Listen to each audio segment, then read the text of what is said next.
¿Qué tal, amigos y seguidores de Sobre Orugas? Mi nombre es Mario Hernández y nos encontramos aquí nuevamente en un evento, ahora con nuestros amigos de Ascendum. Ascendum, que es el distribuidor de la maquinaria Volvo y de la SDLG, y van a hacer un open house aquí en la Ciudad de México. Vamos a ver qué tienen preparado. Acompáñenme.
¿Qué tal, amigos? Pues eso fue el open house de nuestros amigos de Ascendum.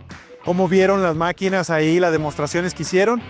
Si ustedes tienen algún comentario, si les interesa alguno de estos equipos, no duden en dejar ahí algún escrito y nosotros nos vemos en el próximo video.